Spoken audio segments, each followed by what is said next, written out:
आप हमें देख पा रही हैं?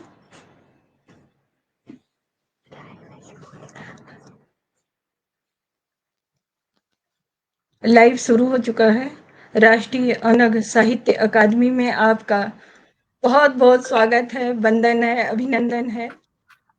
और मुझे बहुत अच्छा लगा है कि पहली प्रस्तुति आपसे शुरू होने जा रही है। कुछ लाइनें हैं। पावन बाणी से सजेगा आज अनग का आंगन, लेकर आई सत्य का दीपक बनकर उजियाला, सनातन की गौरव है, प्रेम सुधा बरसाएंगी, काव्य सुरों की गंगा धारा से मन का आंगन बरसाएंगी। प्रथम एकल काव्य पाठ है। आज हमारे मंच राष्ट्रीय अनग साहित्य अकादमी मंच पर विशेष एकल काव्य प्रस्तुति के लिए सूर्य संगम काव्य गंगाधारा की संस्थापिका राष्ट्रीय अनग साहित्य मंच पर श्री मिश्रा जी, जो साहित्य सनातन संस्कृति एवं भक्ति में वैदिक, पौराणिक और संगीत की अद्भुत संगम धारा में निपुण है। आज वही गंगा धारा अनग से निकलेगी, एक अद्भुत समाज निर्मित होगा। आज अनग की जटाओं से गंगा की धारा बहेगी और सबको लाभान्वित करेगी। श्री मिश्रा जी अपनी सुमधुर वाणी एवं सशक्त लेखनी से साहित्य जगत में सर्वोच्च एवं प्रतिष्ठित स्थान रखती हैं। इनकी रचनाएं ज्ञान को बढ़ाती हैं, हृदय को छू जाती हैं, अलौकिक प्रकाश बिखेरती हैं, समाज को नई दिशा और प्रेरणा प्रदान करती हैं। आज इस अनग परिवार की तरफ से इनका स्वागत, वंदन एवं अभिनंदन करते हैं। आपका हार्दिक स्वागत करते हैं। आइए अद्वितीय प्रथम एकल काव्य प्रस्तुति का आनंद लें। अनग मंच आपका हृदय से स्वागत करता है। आप अपनी प्रस्तुति से हम सबको लाभान्वित करें। आज गंगाधारा अनग से निकले और यहाँ संगम का निर्माण हो। बहुत बहुत धन्यवाद। कुछ पंक्तियां भी निवेदित करती हूँ। परम पावन सुरों से सजेगा आज अनग का आंगन, लेकर आई सत्य का दीपक बन उजियारा जीवन, सनातन की गौरव है, प्रेम सुधा बरसाएंगी, काव्य सुरों की गंगा धारा से अनग को महकाएंगी। तो आपका स्वागत है मैम, अभिनंदन है।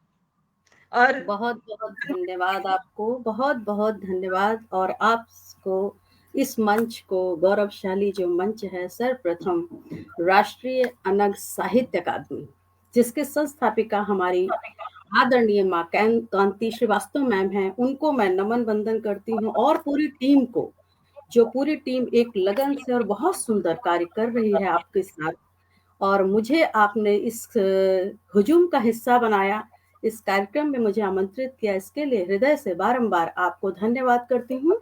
और ईश्वर से प्रार्थना करती हूँ कि ये आपका एक जो आपने चिंगारी की मशाल जलाई है, खूब उन्नति करे और ईश्वर करे ये कार्य सिद्ध हो और खूब बढ़ोतरी हो। तो बहुत सुंदर चलती हूँ आप सबके जी, समक्ष। हृदय से जी जी तो सर्वप्रथम, जैसा कि हम सब किसी भी कार्यक्रम को शुरू करने से पहले एक परंपरा है कि हम अपने इष्ट को याद करते हैं, माँ शारदे को मंच पर विराजमान करते हैं।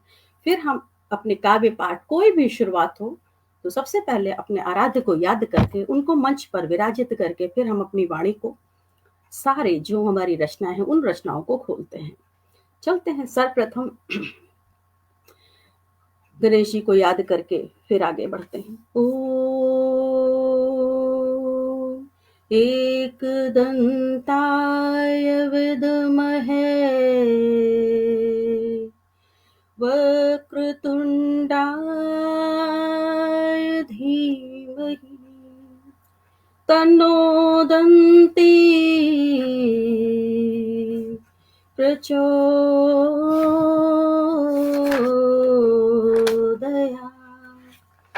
सरस्वती नमस्तुभ्यं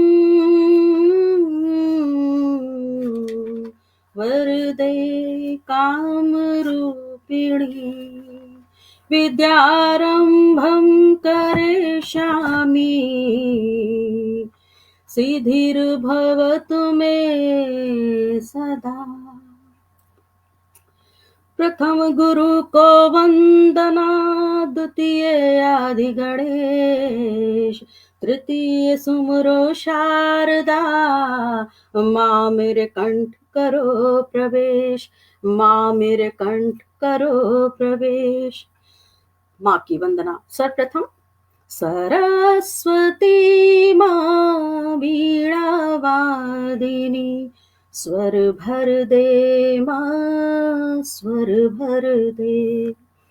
हंस वाहिनी कमले विमले, स्वर भर दे माँ स्वर भर दे। सरस्वती माँ वीणा वादिनी, स्वर भर दे माँ स्वर भर दे। ऋषियों की तो वाणी है माँ, विद्या की तो दानी है माँ।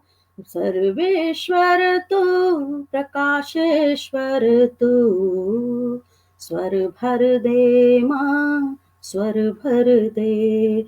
सरस्वती माँ वीणा वादिनी, स्वर भर दे माँ स्वर भर दे। शब्दों के तो अधिष्ठात्री, सप्त सुरों की निर्झरणी तो। शब्दों की तो अधिष्ठात्री, सप्त सुरों की निर्झरणी। आरोह अवरोह बनकर बहती, आरोह अवरोह बनकर बहती। स्वर भर दे माँ स्वर भर दे। सरस्वती माँ वीणा वादिनी, स्वर भर दे माँ स्वर भर दे। जैसा कि माँ शारदे की वंदना करके हम सब ये पूर्ण रूप से विश्वास करते हैं कि माँ मंच पर विराजमान हो जाती है, फिर हम अपने आगे के जो विधा है, जो हमें माँ ने दी है, हम उन्हीं में उसी को आगे बढ़ाते हैं अपनी काव्य की रचनाओं के माध्यम से। तो चलते हैं आप सबको। वैसे तो मैं काव्य लिखती हूँ, लेकिन कुछ मेरी है, मैं गीत और अपने भजन और कुछ दोहे, कुछ ऐसी मैं चीज़ों को लिखा करती हूँ, प्रयास किया करती हूँ आप सबके समक्ष कुछ रखने का। तो सर्वप्रथम मैं आप सबको दोहों से जोड़ती हूँ जो मेरे स्वरचित हैं, फिर आगे बढ़ते चलेंगे। तो दोहा रखती हूँ आप सबके समक्ष। प्रेम सनातन से रहे, मूल यही है सार। प्रेम सनातन से रहे, मूल यही है सार। संत चरण मन में रहे, होगा भव से पार, होगा भव से पार। राम नाम में मैं रमी, चंचल चित मन चोर। राम नाम में मैं रमी, चंचल मन चित चोर। करो साधना साध के, लगन लगी हर ओर। रामा लगन लगी हर ओर। प्रीत प्रेम प्रीत में मैं पगी, मधुसूदन के संग। प्रेम प्रीत में मैं पगी, मधुसूदन के संग। मोहन मोहन मैं रटूं, चढ़ा श्याम का रंग। ओ श्याम चढ़ा श्याम का रंग। प्रीत रीत की बात हो, नहीं हो कोई बैर। प्रीत रीत की बात हो, नहीं हो कोई बैर, इसकी ही बस जीत हो, सब जन की हो खैर, सब जन की हो खैर। कुछ दोहे मैंने अपने आराध्य को लेकर और अपने देश के लिए, और एक दोहा मैंने लिखा है जो आजकल बड़ा ही मोबाइल के ऊपर, वो भी किसी देव से कम नहीं है। और मोबाइल, मैं ये कहूंगी कि एक ऐसा एक समय था जब हम एक लिखते थे किसी, हम सबको भी इंतजार, मैंने भी अपना बचपन देखा है कि जब चिट्ठियां आती थी कितना इंतजार रहता था, देहरी पर खड़े खड़े उस डाकिए का इंतजार करते थे, जब उसको खोलते थे एक उत्साह रहता था। आज ये इसमें हमारे दादाजी ने या हमारे कोई भी हमारे अपने जो संबंधी थे, नाना जी, दादाजी, बाबा जी, क्या लिखा है उन्होंने। अब तो ये मोबाइल जो आया और इसमें ऐसे ऐसे एक डिलीट ऑप्शन ऐसा है, ब्लॉक ऑप्शन ऐसा है, और तुरंत उसको हम जुड़ने का ऐड ऑप्शन ऐसा है, संबंध जो है तुरंत जुड़ते हैं और पल में मिट भी जाते हैं। तो किसी देव से कम नहीं है। तो मोबाइल के लिए मैंने एक दोहा है, नमन करूं तुम देव को, जानो सबके हाल, वो सबका हाल जानता है, और पल में सब नाते रहे, दूजे पल बेहाल। 1 मिनट में रिश्ते जुड़ेंगे और आपने अगर कहीं ग्रीन को दबा दिया तो दूजे पल बेहाल, सारे रिश्ते खत्म हो जाते हैं। तो ऐसा मैंने ये दोहे हमारे, जो मैंने सभी चीजों को जो हमारे एक दृश्य में होते हैं, एक हृदय में अंतर्मन में चलते रहते हैं, उनको लेकर कुछ दोहे मैंने लिखे थे, वो मैंने आप सबके समक्ष रखते हैं। अब हम चलते हैं दूसरी ओर, जो मैंने अपनी एक काव्य कुछ आपके सामने रखना चाहती हूँ। सर्वप्रथम मैं आपको जोड़ना चाहती हूँ, एक कविता है मेरे जो देश के लिए है। तो जैसे कि बहुत ही ज्यादा क्या कहें, पड़ोसी देश हमारा ऐसा है कि कुछ भी करने को वो राजी है, लेकिन चलिए कोई नहीं, कुछ बातें होती हैं। तो या सबसे पहले मैं आपको मुक्तक सुनाती हूँ, देश की आपको बाद में, चलिए मुक्तक सुनाती हूँ गंगा जी पर। नहीं देता दिखाई है, ऐसा लग रहा माँ गंगा कह रही है पहले मुझे ही सुनाइए, तो मैं माँ गंगा की ओर चलती हूँ। सबसे प्रथम प्रणाम करके फिर आगे बढ़ेंगे।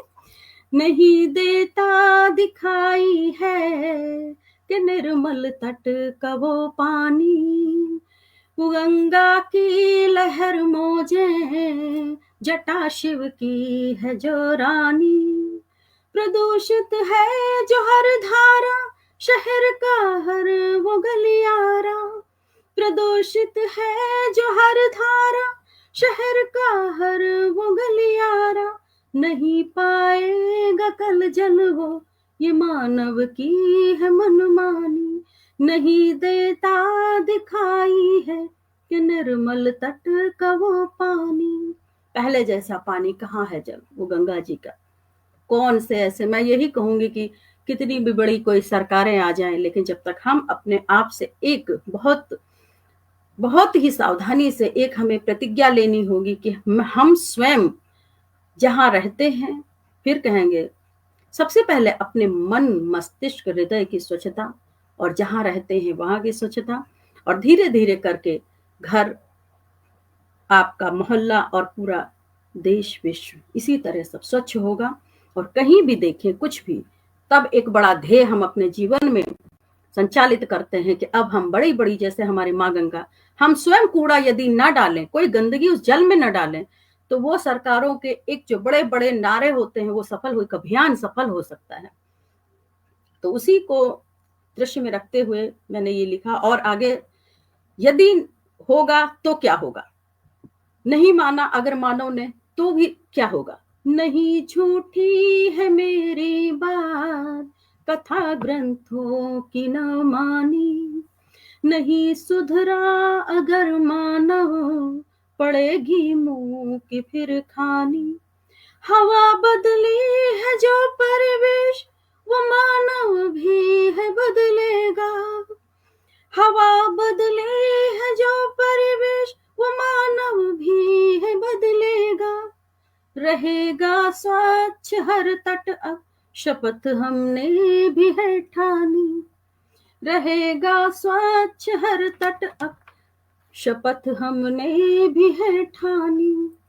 तो ऐसा एक कदम उठाया है और एक ऐसी मैंने अपनी लेखनी को इसमें साध कर एक ऐसी पंक्तियां मुक्तक में डाली जो एक संदेश के रूप में सभी पूरे जो पढ़ेंगे, और ये धीरे धीरे बहुतों के दिल में घर कर जाएगा और वो स्वच्छता का एक अपने आप से प्रण ले सकेंगे कि हम कहीं भी रहें स्वच्छता का विशेष ध्यान रखें।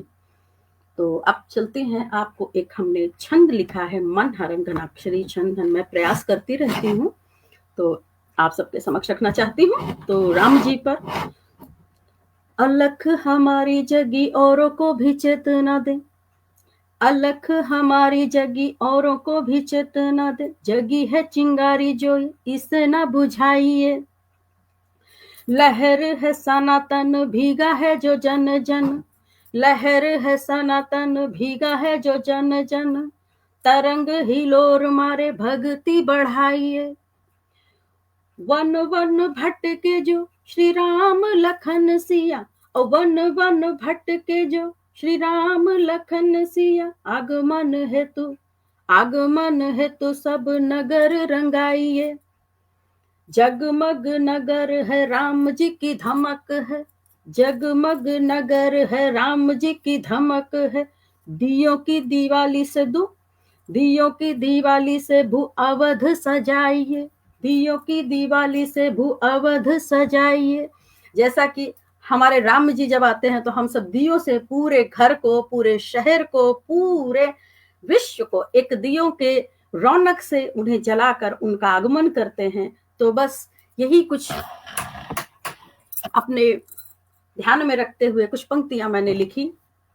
तो अब चलते हैं, जैसा कि बेटी, अब आपको मैं एक गीत से जोड़ती हूँ। बेटी जैसे हमारी एक बड़ा ही सत्य है, कटु भी है, जो आज एक चलन है कि हमें बेटी नहीं चाहिए, बहुत लोगों की बेटी नहीं चाहिए। लेकिन बेटी है क्या? यदि बेटी नहीं होगी तो संसार कैसे चलेगा? और बेटी को हम किस दृष्टि से देखते हैं? किस दृष्टि से? क्योंकि वो एक लक्ष्मी है, और उसके आने से मैं ये नहीं कहती कि क्या बेटे तो कुल का दीपक हैं, तो बेटियां भी कहीं ना कहीं 3 कुलों के दीपक होती हैं। तो बेटियों को इस दृष्टि से न देखा जाए और उन्हें इस दुनिया में लाने का पूरा स्वागत से आप मन स्थिति अपनी बदलिए, बस यही एक संदेश। तो मैंने बेटी को, मेरी नजर में क्या है बेटी, उसी को मैंने ध्यान में रखकर एक गीत लिखा है, आप सबके समक्ष रखना चाहती हूँ। सुता स्वरूपा नमन करूं मैं, नमन करूं, सुता स्वरूपा नमन करूं मैं, नमन करूं। नन्हे पाव आलय में धरे जब, सुख संपत्ति सुर लय में भरे तब। नन्हे पाव आलय में धरे जब, सुख संपत्ति सुर लय में भरे तब।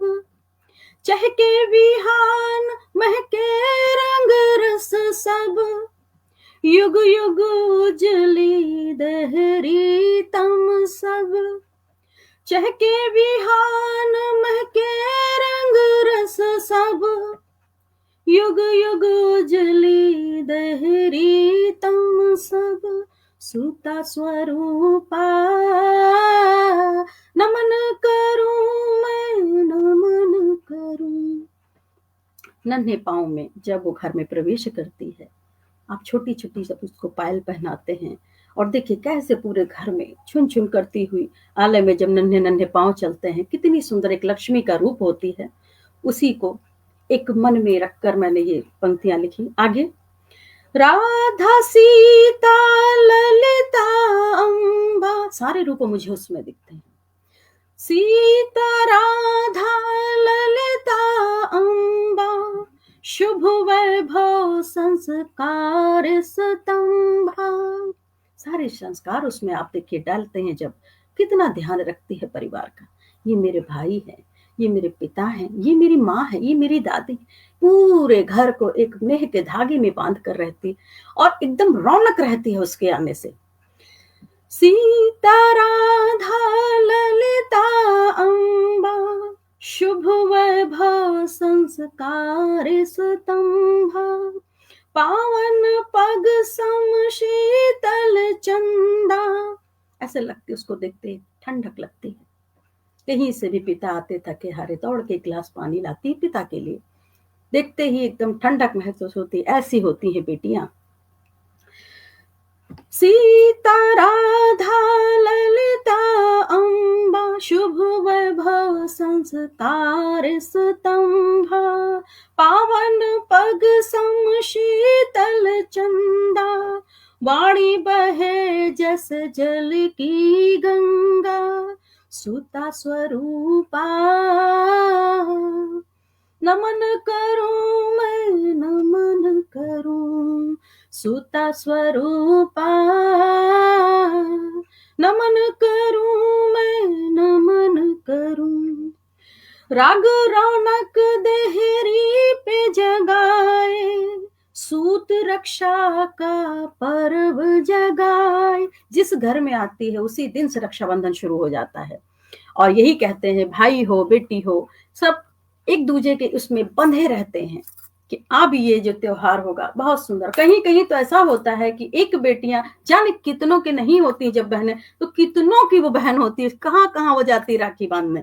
तो राग रौनक देहरी पे जगाए, सूत रक्षा का पर्व मनाए, बन देवी वो घर घर जाए, तीन कुलों की लाज बचाए, सुता स्वरूपा नमन करूं मैं नमन करूं।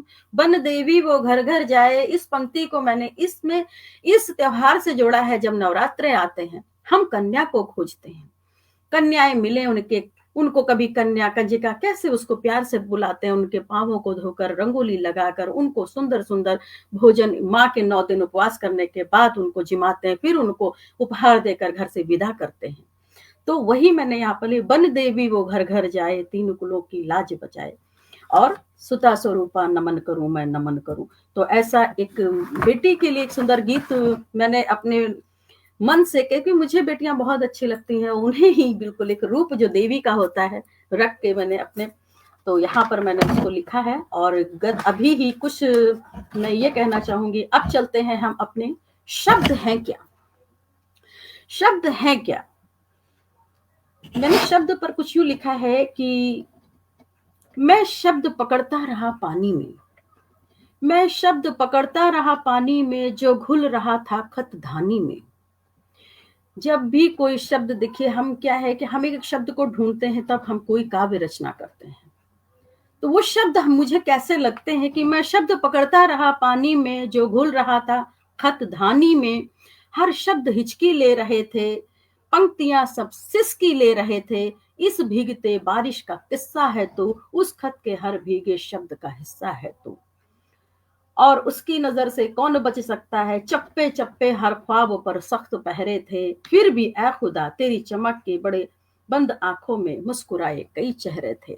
तो ये कहते हैं कि जहाँ शब्द होते हैं, शब्द जाने क्या क्या राज खोल देते हैं। चेहरे कैसे उदास हो, कुछ आंखें शब्द बयां करती। मैं तो ये मानती हूँ बोलने की आवश्यकता क्या है, किसी की आप आंखों में आंख डालिए, क्या उसके मन में चल रहा है, वो शब्द निकल आते हैं वहां से, कैसी उसकी भावना है आपके लिए। तो ऐसा कुछ शब्दों के लिए। अब चलते हैं आपको एक हमारी जो हिंदी भाषा, राष्ट्रभाषा, हिंदी भाषा हमारी राष्ट्रभाषा है, इसके ऊपर मैंने अपनी काव्य रचना की, आप सबके समक्ष रखना चाहती हूँ कि मातृभाषा हमारी ऐसी है हिंदी, मातृभाषा हमारी ऐसी है हिंदी, जैसे भारत माँ के माथे की बिंदी।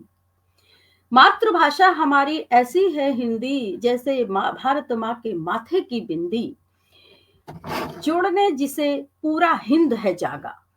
हिंदी एक ऐसी भाषा है, मीठी, सुरीली, सहज, सबके हृदय में उतर जाती है और सबको सहज जोड़ लेती है। तो ऐसी ये हमारी भाषा है और इसको राष्ट्रभाषा हम बिल्कुल उसको दर्जे पर रखें कि हमारी ये राष्ट्रभाषा है। तो जुड़ने जिसे पूरा हिंद है जागा, प्रेम तत्व का है वह मजबूत धागा। इससे ज्यादा प्रेम मुझे किसी भाषा में नहीं दिखता। ऐसी हमारी हिंदी है। आक्रांत हो रही इस सृष्टि में अब है कौन, सब में अमृत भर के हिंदी जो है अब मौन।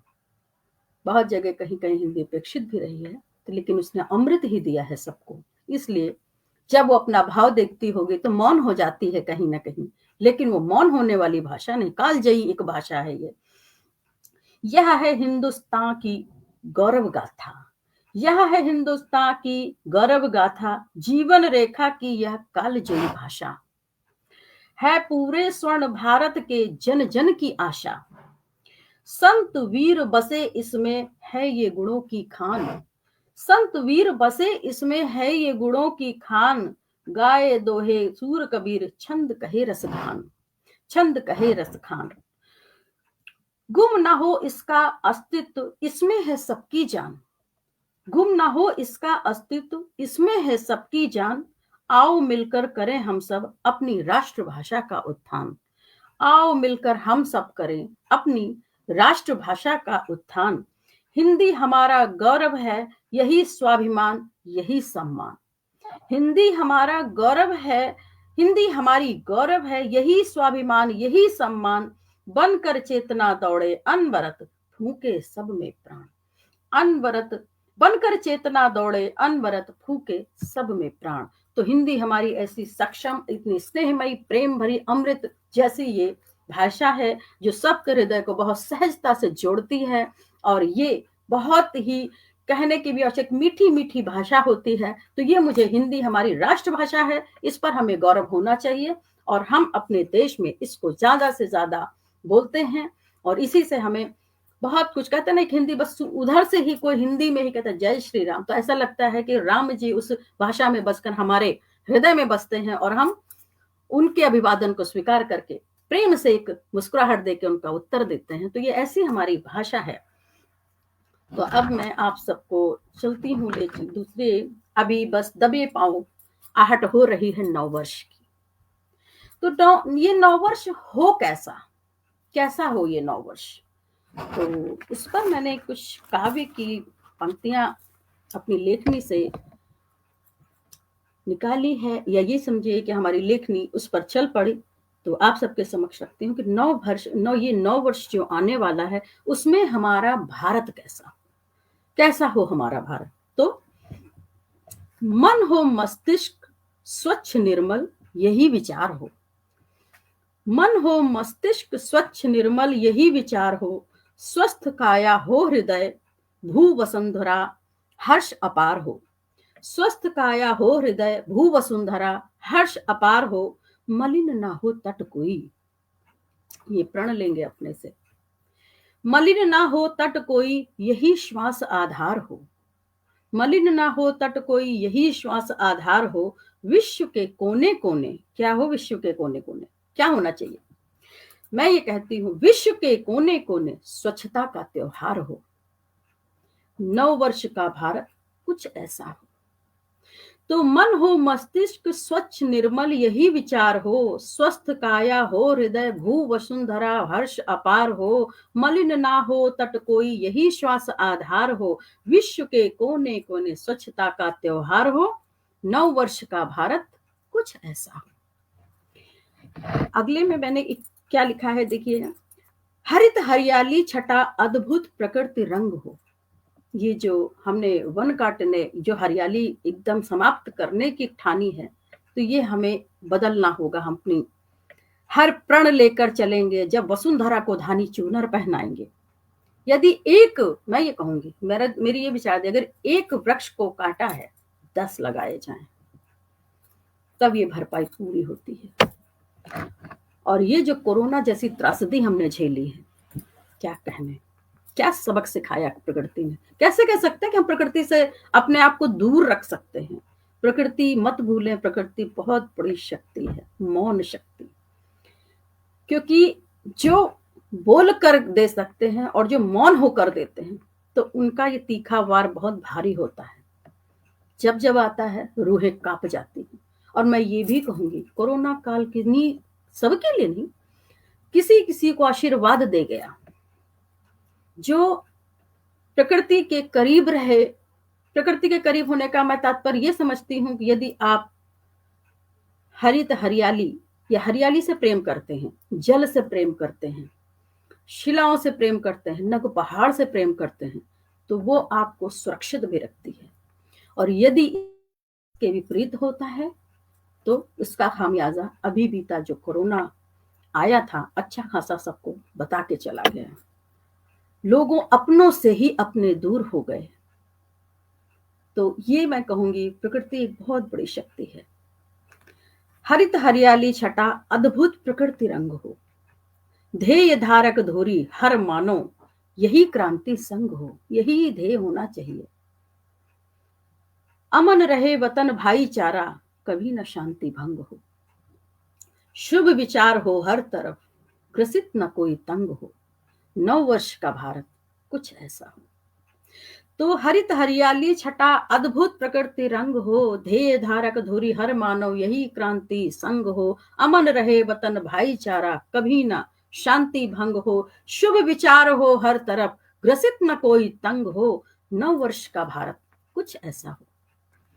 पाश्चात्य शैली का पावन इस धरा से त्याग हो, मैंने खंडन किया है पूरी तरह से। जो ये हाय हेलो का है, मैं ये कहूंगी प्रणाम किया जाए। अपनी जो हमारी सनातन की धरोहर है, पूरी तरह उस पर ध्यान दिया जाए। ध्यान को केंद्रित करके सभी, ज्यादा नहीं कुछ तो कर सकते हैं ना, तो वही हमें फॉलो करना है, अपनी संस्कृति को आगे बढ़ाना है और उसी में रहकर गौरव हमें होना चाहिए। पाश्चात्य शैली का पावन इस धरा से त्याग हो, मिटे भेदभाव हर दृष्टि, दृष्टांत प्रेम वीत राग हो, छवि सनातन प्रतीक चिन्ह निर्माण, नव का पद्म राग हो, नववर्ष का भारत कुछ ऐसा हो। तो पाश्चात्य शैली का पावन इस धरा से त्याग हो, मिटे भेदभाव हर दृष्टि, दृष्टांत प्रेम वीत राग हो, छवि सनातन प्रतीक चिन्ह निर्माण, नव का पद्म राग हो, नववर्ष का भारत कुछ ऐसा हो। अगले 4 पंक्तियों में देखिएगा, सुमन झरता उपवन महकता पुष्प मकरंद हो। ये कैसे संभव है? जब हम अपने हर घर, अगल बगल, अपने घर में जब हम शुरू करते हैं, पहला प्रयास और पहला कदम अपने घर से शुरू कीजिए। स्वच्छता हो चाहे हरियाली हो, कुछ भी हो, जब हम अपने घर से शुरू करते हैं तो वो बढ़ता ही जाता है। तो सुमन झरता उपवन महकता पुष्प मकरंद हो, सगुण प्रवाह उमंग तरंग हिलोर छहकता छंद हो, गूंज उठे एक स्वर हिंदुस्तान हर आवाज बुलंद हो, गूंज उठे एक स्वर हिंदुस्तान हर आवाज बुलंद हो, जय मां भारती पवन संग तिरंगे का आनंद हो, नववर्ष का भारत कुछ ऐसा हो। सुमन झरता उपवन महकता पुष्प मकरंद हो, सगुण प्रवाह उमंग तरंग हिलोर छनकता छंद हो, गूंज उठे हर एक स्वर हिंदुस्तान हर आवाज बुलंद हो, जय मां भारती पवन संग तिरंगे का आनंद हो, नववर्ष का भारत कुछ ऐसा हो। आगे जो आने वाली पीढ़ियां हैं उनके लिए, नवांकुर करे नव आविष्कार, सूर्य उगता काम हो। आने वाली पीढ़ियों के लिए एक ऐसा जुनून जगाना है हमें कि वो एक नया आविष्कार, हमारा देश किसी चीज में पीछे नहीं रहना चाहिए, मेरी ये सोच है। नवांकुर करे नव आविष्कार, सूर्य उगता काम हो, स्वर्ण सी चिड़िया सा फिर से यह एक ऐसा धाम हो। जो हमारा बीता, कहते हैं ना, सोने की चिड़िया है हमारा देश, था, जिसको हम था कहते थे, मैं चाहती हूं वो फिर से है में बदले। तो स्वर्ण सी चिड़िया सा फिर से यह ऐसा धाम हो अमर सपूत रज में मिलकर, शहीदों में फिर नाम हो। ऐसी देश प्रेम के लिए सी भावना अपने आने वाली पीढ़ियों में भरनी चाहिए। कलयुग में युग त्रेता जैसा फिर कोई राम हो, नववर्ष का भारत कुछ ऐसा हो। कैसा? फिर से दोहराती हूं इन पंक्तियों को। नवांकुर करे नव आविष्कार, सूर्य उगता काम हो, स्वर्ण से चिड़िया सा फिर से यह ऐसा धाम हो अमर सपूत रज में मिलकर शहीदों में फिर नाम हो, कलयुग में युग त्रेता जैसा फिर कोई राम हो। 9 वर्ष का भारत कुछ ऐसा। प्रेरक मंगल भावनाओं का वट वृक्ष कल्प हो, जो विचार शुभ हमारे वेद शास्त्रों में है उन्हें मैं ये कहूंगा हर घर में मंत्र श्लोक सब बजने चाहिए अपने, क्योंकि जो हम करते हैं हमारे बच्चे देखते हैं वही हम, क्योंकि हम भी देखिए हमारी दादी हमारी मम्मी हमारे सब ऐसा करते थे, तो वो हमारे मस्तिष्क में एक दृश्य की तरह बैठ जाता है, एक पक्की दीवार बनकर हम उसमें हर झलक देखते हैं। तो हमारे घर का माहौल ऐसा होना चाहिए कि कुछ ऐसी गुरुवाणियां या श्लोक या गीत या भजन ऐसे चले, तो वो जो है हमारी शुभ भावना हमारे बच्चों में आती है। प्रेरक मंगल भावनाओं का वट वृक्ष कल्प हो, चिंतन मंथन अथाह हो, न शून्य कोई अल्प हो।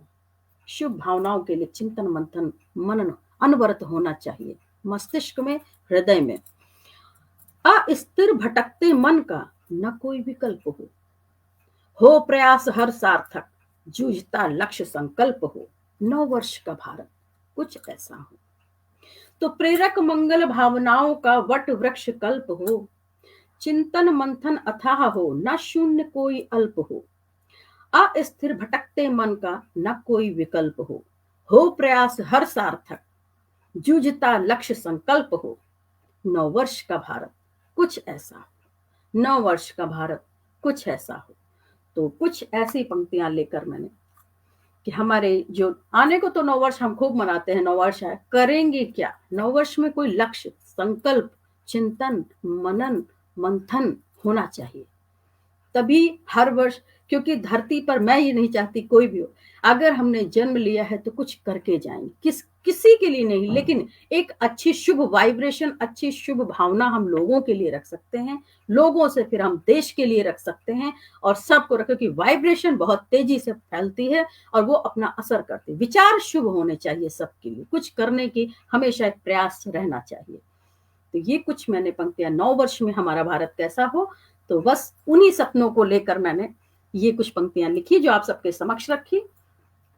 तो चलते हैं, और इसी पर मैंने एक मुक्तक लिखा है 9 वर्ष पर ही, कि आंखों में जगे सपने 9 वर्ष को लिए अपने, आंखों में जगे सपने 9 वर्ष को लिए अपने, कि पंछी भी गाएगी बुलबुल भी लगी कहने, कि पंछी भी गाएगी बुलबुल भी लगी कहने, वो राग नया नवगान माटी भी गाए सम्मान, वो राग नया नवगान माटी भी गाए सम्मान, वीरों की नई गाथा हवाएं हैं लगी सुनने, कि आंखों में जगे सपने 9 वर्ष को लिए अपने, कि वीरों की नई गाथा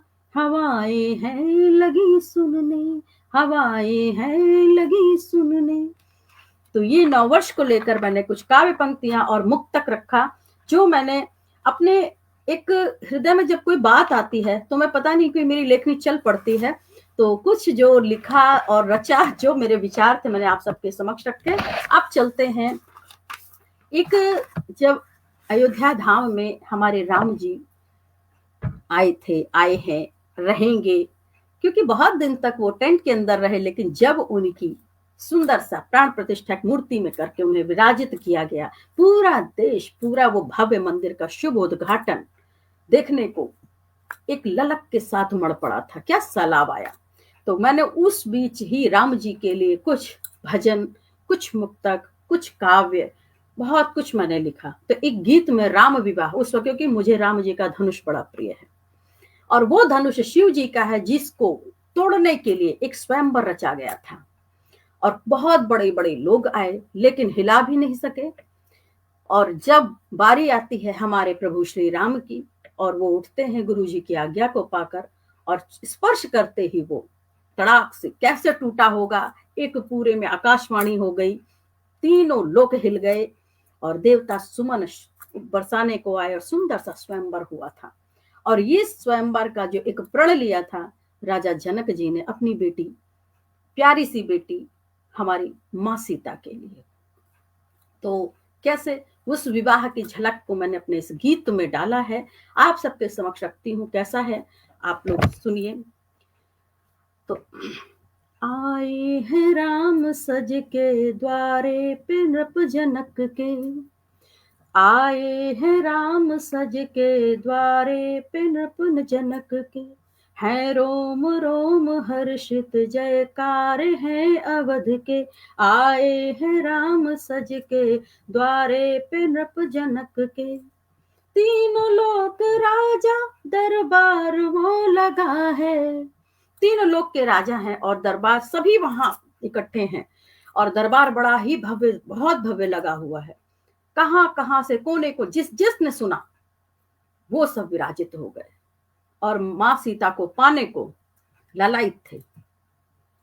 तीनों लोक राजा दरबार वो लगा है, देहरी गाय मंगल स्वयंवर सजा है, कि तीनों लोक राजा दरबार वो लगा है, देहरी गाय मंगल स्वयंवर सजा है, बीच में धनुष शिव पिनाक वो खड़ा है, बीच में धनुष शिव पिनाक वो खड़ा है, आए हैं राम सज के द्वारे पे नृप जनक के। तो इसको देखा सबने और बीच में बहुत विशाल एक धनुष पिनाक शिव जी का रखा हुआ है, फूलों से सजा है, अलंकृत है, चारों ओर उसके चंदन रोली से सजाया गया है, वेदी बनाई गई है और उस पे इतने पुष्प अनगिनत रखे गए हैं, कोई गिनती भी नहीं कर सकता था, जान भी नहीं सकते थे कि इस धनुष के चारों ओर किस किस किस्म के पुष्प इस पर हैं। और इतना सुगंधित माहौल था, ऐसा लग रहा था कि बस कोई पुष्प को देखने जा रहा था कि धनुष तो उठाए, लेकिन इसमें जो इतने प्रकार के पुष्प हैं आखिर ये आए कहाँ से हैं। कोई स्वर्ग से आए होंगे, कहीं पाताल से आए होंगे, कहीं अपने ही इस लोक से उठा के तोड़ के रखे गए, क्योंकि शिव जी का धनुष कोई साधारण नहीं था। और मैं तो कहती हूँ मेरे शिव जी ने स्वयं एक ब्रह्म कमल को एक ताजा वहीं पर अपने, कहते ना, देवभूमि से उगाकर और इस पुष्प को यहाँ पर अपने धनुष की जो एक बड़ा सा मंच पर वो रखा गया था, बीच में उसको रख दिया था, जो पूरे धनुष की शोभा को बढ़ा रहा था। बारी बारी आए बल पौरुष अजमाए, बारी बारी आते हैं अपने बल पौरुष को आजमाते हैं, लेकिन अभी वो हिल भी नहीं रहा है। तो बारी बारी आए बल पौरुष अजमाए, कैसे मैं उठाऊं कहर मन उठाए, कैसे उठाऊं इसको, कैसे हिलाऊं कि ये सुंदरी मुझे मिल जाए।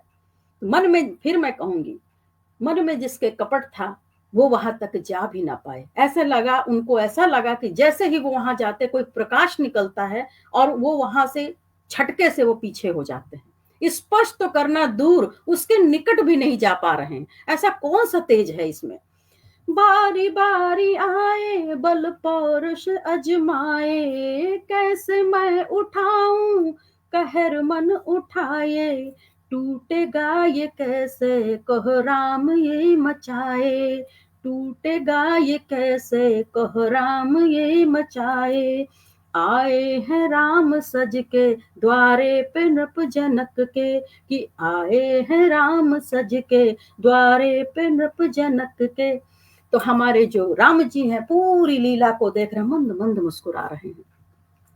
और इतने में राजा जनक जी ने जब देखा कि कोई भी नहीं उठा पा रहा है तो उनको थोड़ी नाराजगी हुई और भौहें उनकी तन आई। एक क्रोध तो था लेकिन आंखों में अश्रु भी थे। कैसे मन में पछताने लगे, कौन सा प्रण ले लिया मैंने, क्या मेरी बेटी ऐसे ही रहेगी, इसका विवाह नहीं होगा। कोई राजा इसको हिला नहीं पा रहे हैं और सिर को पकड़कर वो इतनी तेज तमतमा भी गए और अपने आप को, इतने में एक मुख से बात निकल ही गई। कहते ना क्रोध जब आता है तो हम कितना भी उसको कर, लेकिन मन से वो बात रुकती नहीं। और उन्होंने बोल दिया भरी सभा में कि यहाँ कोई ऐसा लगता है कि शूर वीरों से ये धरती खाली हो गई है, वीरों से ये धरती रिक्त हो गई है, कोई नहीं बचा पूरी भूमि पर ऐसा वीर ऐसा कोई व्यक्ति, ऐसा कोई राजा जो मेरे इस धनुष को हिला सके और ये स्वयंवर पूर्ण हो। जैसे ही ये बात सुनी तो लक्ष्मण जी उठ पड़ते हैं, क्योंकि हमारे लक्ष्मण भैया शेषनाग के अवतार हैं। तुरंत उन्होंने बात को रख दिया, कैसे आपने ये सोच लिया। जैसे ही वो बोलते हैं, राम जी उनको शांत होने के लिए कहते हैं।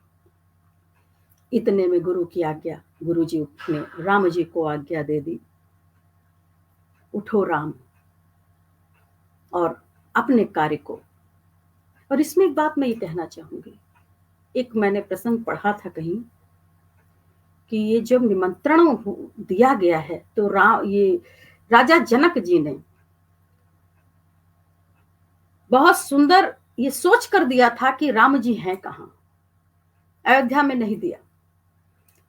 और जब दिया तो गुरु विश्वामित्र को दिया। और मैं ये कहूंगी, निमंत्रण वहीं जाना था जहां मेरे राम थे। राम जी अयोध्या में थे नहीं तो वहां कैसे जाएगा। उसके पीछे भी एक बहुत बड़ी कथा है, लेकिन अभी मैं उसमें जाऊंगी तो समय बहुत हो जाएगा और मैं फिर कुछ सुना नहीं पाऊंगी।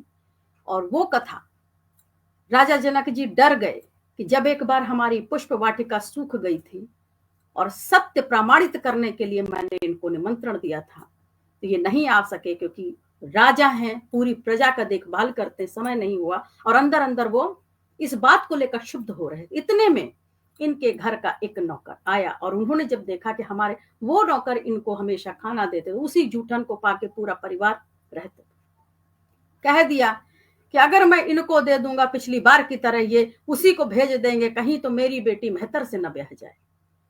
तो उन्होंने कार्ड नहीं दिया। और मैं ये कहती हूँ, मेरे राम जी वहां थे ही नहीं तो कार्ड जाएगा कैसे, निमंत्रण पत्र जाए कैसे। और फिर ये जब गुरु जी के पास आता है विश्वामित्र, तो राम जी यहाँ विराजित थे और यहाँ पर ये कार्ड इनको मिलता है। राम और लक्ष्मण दोनों भैया पहुंचते हैं गुरु के साथ। और मैं कहूंगी, गुरु जब साथ होता है, कार्य कोई भी हो निष्फल हो नहीं सकता, प्रयास सार्थक होंगे। तो उस गुरु के सानिध्य में यदि कोई है, क्योंकि दिशा निर्देश वो करता है और आप उस पर चलते हैं, बहुत बड़ी सीख थे। रामचरितमानस हमें जीवन जीना सिखाती है, मैं ये कहूंगी। और यही हुआ।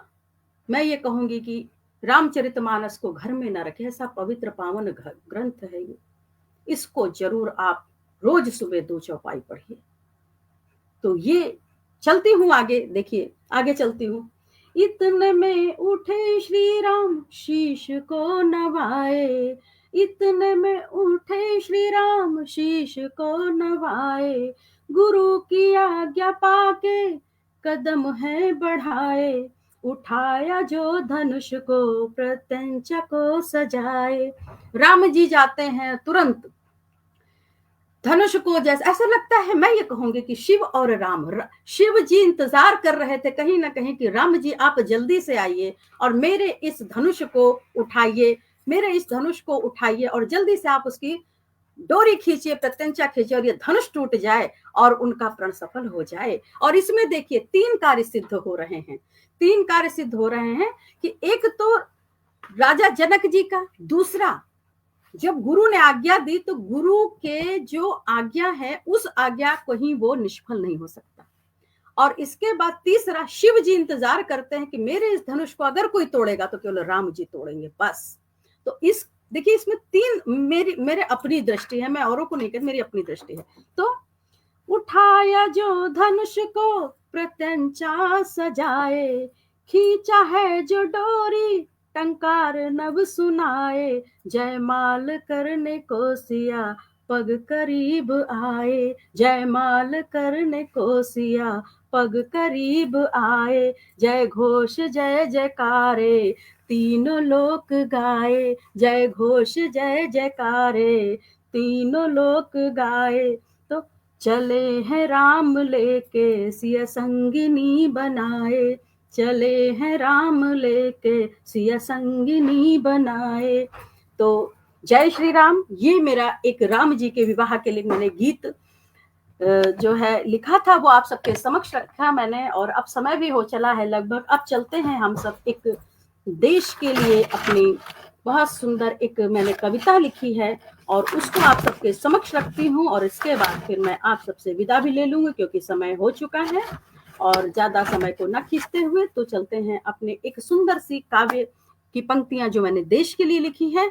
और देश हमारा प्राणों से प्यारा, और इसमें मैं ये कहूंगी जो सरहद पर हैं उन सब का, जो हमारे भाई लोग, हमारे सेनानी, हमारे सैलानी, जो माँ के सपूत, ऐसी माँ, मैं ये कहूंगी ऐसी वीरांगनाएं जिन्होंने ऐसे सपूत को जना है, मैं ये कहती हूँ वो माँ नहीं है, वो साक्षात माँ वसुंधरा होती है, जो ऐसे बच्चों को जन्म देती है जो उम्र क्या देखते हैं, वो जाके अपने देश के लिए कुर्बान हो जाते हैं। तो ऐसी माओं को मैं नमन करती हूँ और उनके उन सपूतों को इस काव्य के जरिए मैं उनको श्रद्धांजलि भी देती हूँ और अपने देश के लिए एक प्यार, एक प्रेम, एक अपने जो है मेरी भावना उसको व्यक्त करना चाहती हूँ। तो एक दूजे में नफरत तंग कहानी है, एक दूजे में नफरत तंग कहानी है, माना सरहद पर जंग पुरानी है, माना सरहद पर जंग पुरानी है।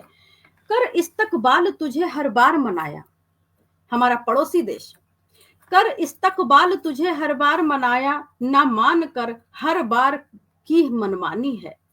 कर इस्तकबाल तुझे हर बार मनाया, ना मान कर हर बार की मनमानी है। जिस जिस माँ ने खोया उस सपूत को अपने, जिस जिस माँ ने खोया उस सपूत को अपने, आंखों की कोरों से बहता उसका पानी है। आज भी वो आंखें रोती हैं अपने उन बच्चों के लिए जिनको विवाह हो गए थे कुछ और कुछ नहीं हुए थे, तैयारियां चल रही थी। तो आंखों की कोरों से बहता उसका पानी है। पीछे से घुसपैठ करने की क्या खूब तेरी ये अदा। एक पुलवामा अटैक हुआ था, मैं ये कहूंगी उस वक्त क्या हुआ था, कहीं बात हो रही थी, अचानक फोन का संपर्क कट जाता है और एक बॉम्ब लगने की आवाज आती है।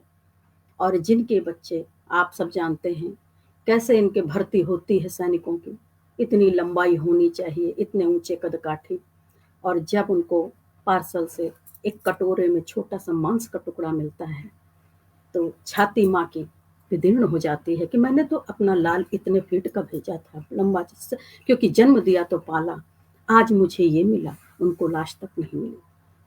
तो ये ऐसे जो छुप छुप कर जो हमारा पड़ोसी देश ने ऐसी हरकतें की हैं, तो पीछे से घुसपैठ करने की क्या खूब तेरी है ये अदा, वक्त दर वक्त याद दिलाता कैसी ये तेरी मेहरबानी है। नेस्तनाबूत याद करते हैं ना, जैसे ही वो कुछ समय बीतता है तो फिर वो कोई ना कोई चाल चल देता है हमारा पड़ोसी। नेस्तनाबूत करने को तेरी ये फितरत, खुदा कसम महबूब हमने भी दिल में ठानी है, हमने भी प्रण लिया है कि तुझे तेरी इस चाल से जरूर हम इसको खत्म करेंगे, कोशिश पूरी है। तो नेस्तनाबूत करने की तेरी ये फितरत, खुदा कसम महबूब हमने भी दिल में ठानी है। मत भूल फिजा में बहती अब भी भगत सिंह की वही रवानी है, मत भूल फिजा में बहती अब भी भगत सिंह की वही रवानी है। भाल लेने को रज रज में वही झांसी की रानी है, कि भाल लेने को रज रज में वही झांसी की रानी है। माँ वसुंधरा की जननी का हर सुत महाकाल का बेटा, माँ वसुंधरा जननी का हर सुत महाकाल का बेटा, सुता स्वयं माँ अम्बा भवानी है, सुता स्वयं माँ अम्बा भवानी है। तो मैंने कुछ पंक्तियां ये अपने काव्य के लिए लिखी और अंत में यही कहना चाहूंगी, दबोच दे उन नकाब पोशों के घिनौने चेहरों को, दबोच दे उन नकाब पोशों के घिनौने चेहरों को, कुछ नई ताजी यह तस्वीरें खास बने, कुछ नई, क्योंकि मुझे ऐसा लगता है कि जब ये होगा तो जो हमारे सैनिक इस तरह से उन्होंने धोखे से मारे हैं तो हमारे भी कलेजों को ठंडक मिल जाएगी, कुछ ऐसी नई तस्वीर बननी चाहिए। दबोच दे उन नकाब पोशों के घिनौने चेहरों को, कुछ नई ताजी यह तस्वीरें खास बने। गूंज उठे एक स्वर में वंदे मातरम, गूंज उठे एक स्वर में वंदे मातरम, बुलंद भारत के नए सुरताल में एक ऐसी आवाज बने, बुलंद भारत के नए सुरताल में एक ऐसी आवाज बने। और इन्हीं शब्दों के साथ मैं विदा लेती हूँ। जय माँ भारती, जय हिंद, जय भारत। यदि कोई त्रुटि हो तो मैं आप सबसे क्षमा चाहूंगी। मैं श्री मिश्रा आप सबको प्रणाम करती हूँ, नमन करती हूँ, वंदन करती हूँ और ईश्वर से प्रार्थना करती हूँ, राष्ट्रीय अनग साहित्य अकादमी जो एक सुंदर सा पावन मंच है जिसकी संस्थापिका हमारी आदरणीय कांति मैम हैं और वो इस पटल की बागडोर को अपने हाथों में ली है। खूब ये उन्नति करे, खूब आगे बढ़े और आप सबका आशीष मैं भी चाहूंगी। जो यदि कोई त्रुटि हो पुनः क्षमा चाहूंगी और आप सबको मेरा प्रणाम, नमन, वंदन।